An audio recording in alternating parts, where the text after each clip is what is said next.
To Joan Rivers effortlessly roasting a self-righteous host. Your book, you're wearing a fur, and you knew that there would probably be animal rights. Are you wearing leather shoes? Yeah, shut up. I'm talking.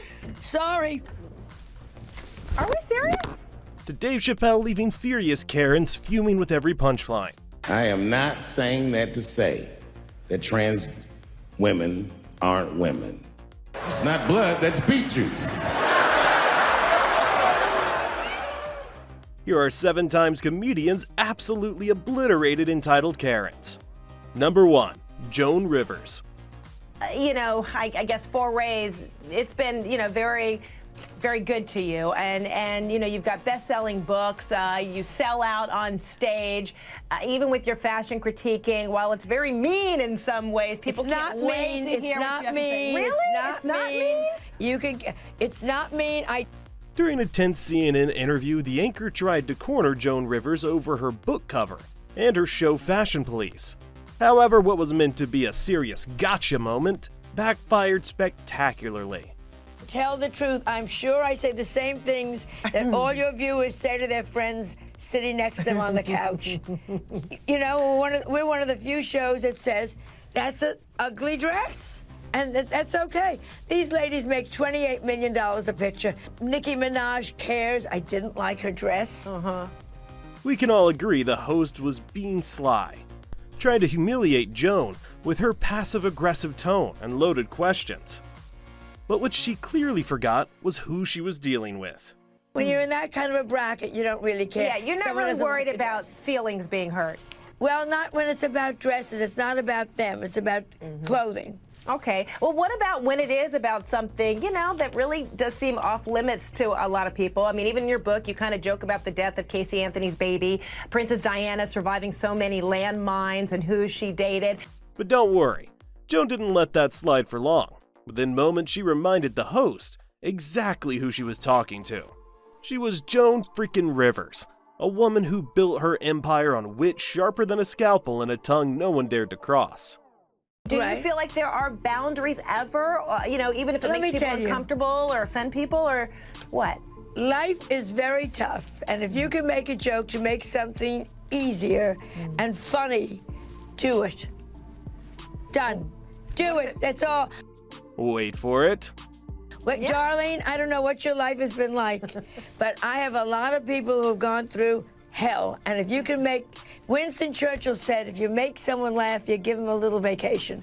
And maybe you take the worst thing in the world and make it funny. It's a vacation for a minute from horror. Yeah, and people love to laugh. I mean... If you think the host finally learned her lesson and was trying to smooth things over, you're so wrong. Some people just don't get the hint. Right after that fake smile, she actually doubled down on her attitude. Clearly, that's why people love you. But they also know that you have some shock value to you. I mean, on the cover of your book, you're wearing a fur, and you knew that there would probably be animal rights activists. This whole interview is becoming a defensive interview. No! Are you wearing leather shoes? Yeah, shut up. I'm talking. Boom, that's how you do it. Straight to the point, savage and unapologetic. You're wearing leather shoes. I'm not an activist, but I'm saying You're eating chicken. Yeah. You're eating meat. I don't want to hear this nonsense. Come to me with a paper belt, and I'll talk to you. But you did hear it in some of those press conferences. There were people who were upset, and you're just saying, no, I'm going. I really am going, because all you have done is negative. Honestly, Karens like this host deserve every bit of the embarrassment Joan's handing out. You don't invite someone on your show just to talk down to them or twist their words. I make people laugh for 50 years. I am put on earth to make people laugh. My book is funny. I wear fur that was killed 15 years ago. I work for animal rights. Stop it with, and you do this, and you're mean, and you're that. You are not the one to interview a person who does humor. Sorry. Preach, Joan, preach. Are we serious? Yes, here we are. And as the commenter said, I love how Joan knew this was going to go viral, then cause publicity, and she flipped this interview on its head and ended up getting more press to cover it. She's so smart. Touché, bud. Now imagine crossing paths with a Karen like that once, thinking it's all behind you, only for that same nightmare to stroll back into your life years later, ready to cause trouble all over again. Well, that's exactly what happened to Drew Lynch. Number 2. Drew Lynch. My wife is a very special person. She has something that's called ADHD. Do you guys know what this is? I don't see her for 4 days and 3 nights. She does meth, I think. I don't know my wife. Drew was busy just doing his thing, with a lighthearted joke about his wife, when out of nowhere an angry blast from the past suddenly erupted from the audience. You say what?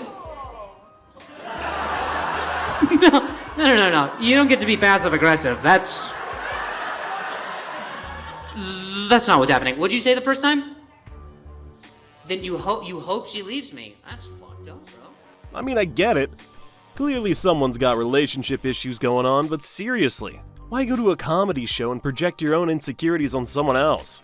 And that's exactly what Drew wanted to figure out. Who are you here with tonight? Your girlfriend? Like sexual girlfriend or like friend girlfriend? Like you've tried some stuff?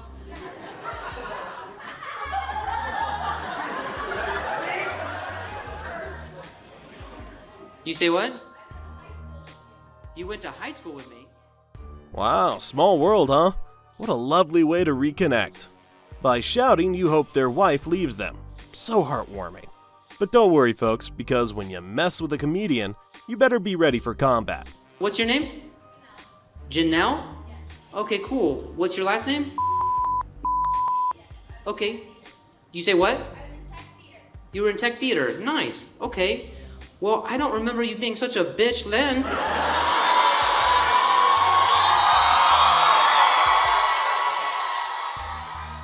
Now, wasn't that satisfying? Ah, my soul is at peace.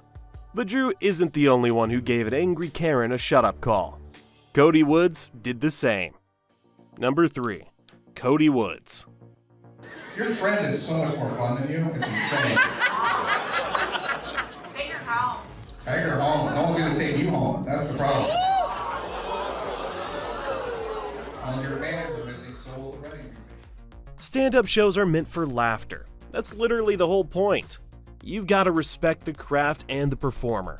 But if you're just gonna sit at the front table, eat like an animal, making loud noises, maybe find somewhere else to be. Has never done that? I can tell. You sound divorced.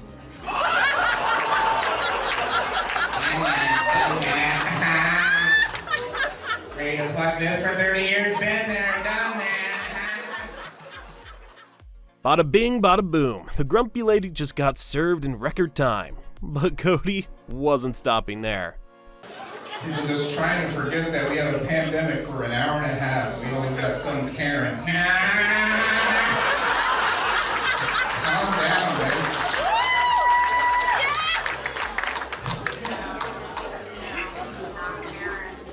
You're not Karen? What's your name? Gigi? Ugh, pretty sure that GG is 2 abbreviated letters short for Grumpzilla Grandma. Maybe you have like the shirt of a Gigi. It's very working the corner. Gigi, come here. Look for a chicken twister around the corner. You know what I'm saying? But what's her heckle? Chicken's good. All right, that's a little Christian Eagle bait. What do you think about these scissor sisters disrespecting the Lord? Now, you'd think a normal person would feel embarrassed and stop being a pain in the behind, right? But the thing is, Karens aren't normal people.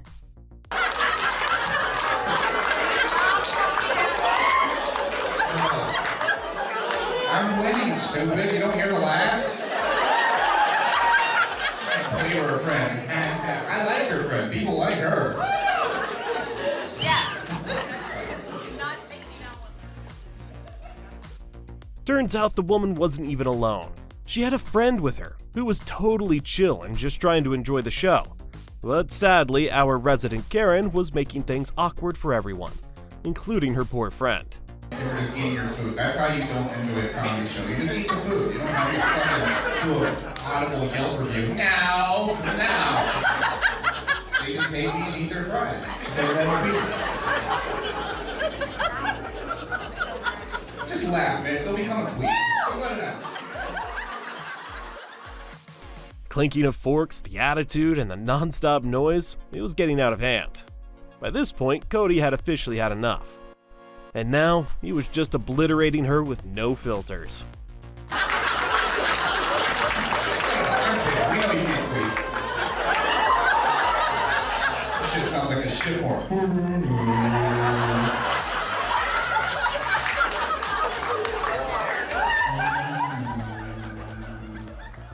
Anyone with even half a brain cell would have stopped by now, but then again, that would automatically disqualify from being a certified Karen, wouldn't it? I mean, just look at her face.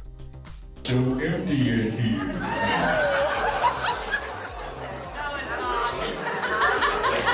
That's not how she gets around. You just call her a whore. I don't know why you hear that. There's the smile. There's the serotonin. I know the Prozac comes down. To be fair, Cody actually managed to get her to crack a laugh. Miracle, right? But did that mean she suddenly chilled out and the crowd got their peaceful, happy ending? Yeah, not even close. Hey guys, I'm gonna tell you something else. I'm not as nice as Cody. And if I feel like you're disrupting the show, I'm gonna tell you about shutting the fuck up. After Cody wrapped up, the Karen tried pulling the same tired antics with Josh Wolf. But unlike Cody, who had the patience of a saint, Josh wasn't about to go light on her. This time, she was about to get a full dose of her own medicine. If I feel like you're disrupting the show and not making it fun for people around you, I have zero tolerance for it, and I will freak you out like that. Everybody hear that? Just real quick.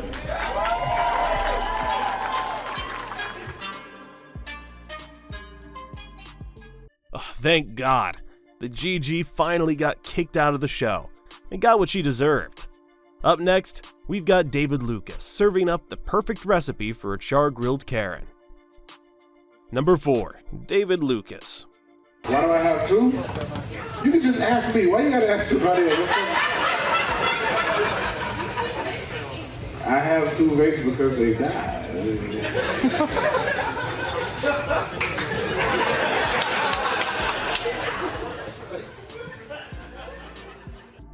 It all went down at Side Splitters Comedy Club where David was in his element. But then suddenly one big angry Karen decided to audition for How to Ruin a Good Time 101. Apparently, seeing everyone vape twice was too much for her delicate sensibilities. She wants some attention. I mean, you know, David. Where your husband? I'm not trying to fuck you, lady. It's been a long time since I fucked a fat bitch. I ain't trying. That's right, buckle up, Buttercup, because when you try messing with a comedian, you're gonna end up being the main course on the night's roast menu. I couldn't handle you, you're right, I got a bad back. I physically couldn't handle you.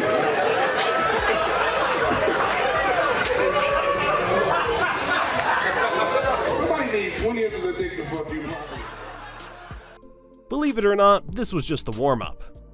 You want to come to a joke? Get the fuck out of here, bro. Did your friends not tell you who I was?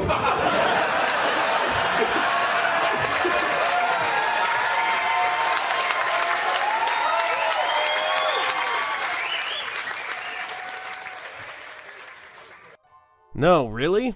Did they not tell you? I mean, if you're gonna heckle someone, maybe don't pick David Lucas.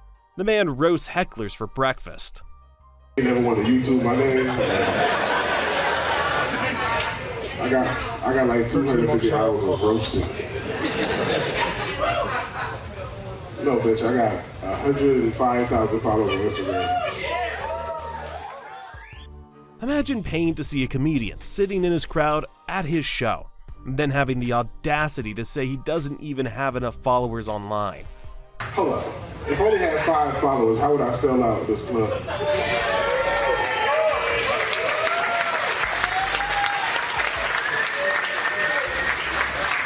You see all these people that support me?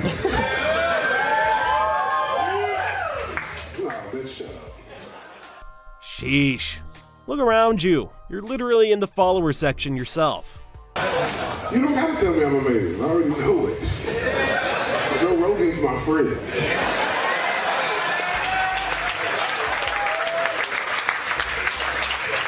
You think I need a fucking 380-pound lady from Ybor?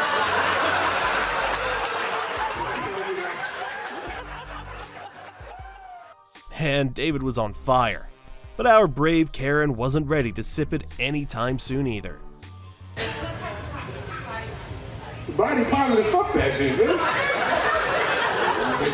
You can't just eat what you want and expect me not to notice, you know what I'm saying?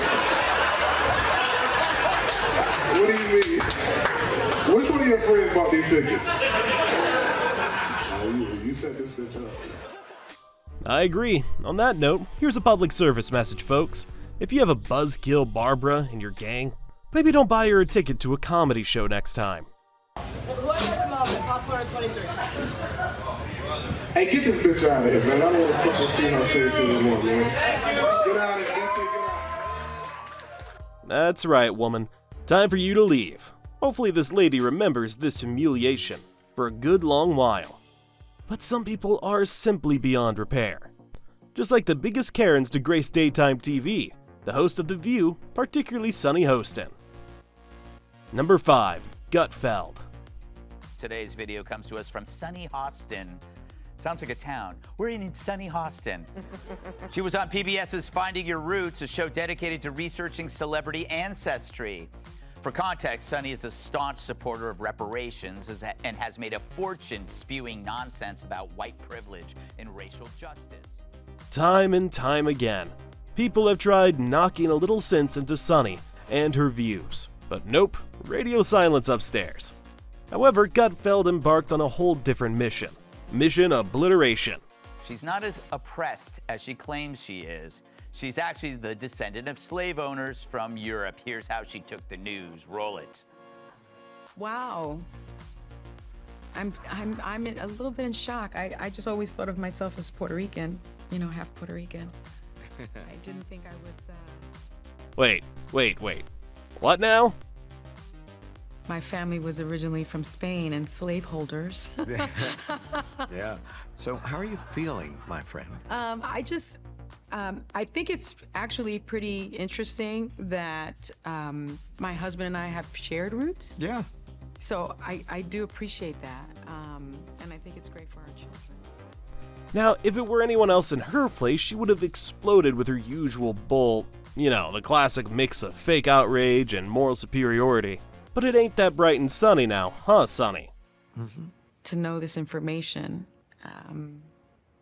I guess it's a fact of life that this is how some people made their living, on the backs of others.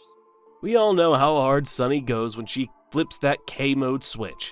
Full drama, zero logic, but guess what? It's reaping time. Fact of life. Interesting change of tune. For more, we go to our chief Sunny Hostin correspondent for a reaction.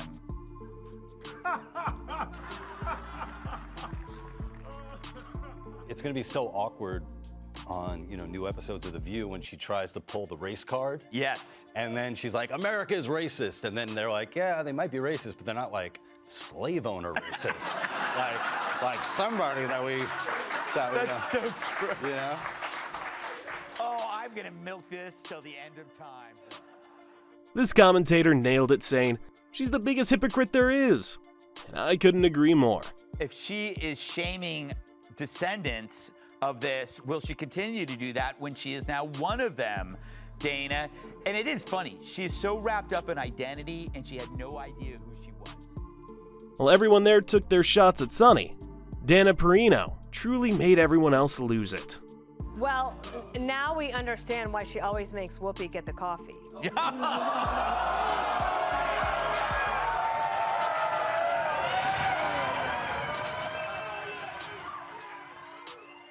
Whoa, brutal. Now it's time to meet the ultimate king of roasting woke Karens. The loved, the cherished, the absolute legend, Dave Chappelle. Number 6, Dave Chappelle. I am not saying that to say that trans women aren't women. I am just saying that those pussies that they got, you know what I mean? We all know how Dave's got mad love for the LGBTQ+ community, but let's be real, he's a comedian. Making jokes is his job. If you're easily offended, maybe don't come to his show and sit front row. Oops, sorry, scary, angry rainbow Karens.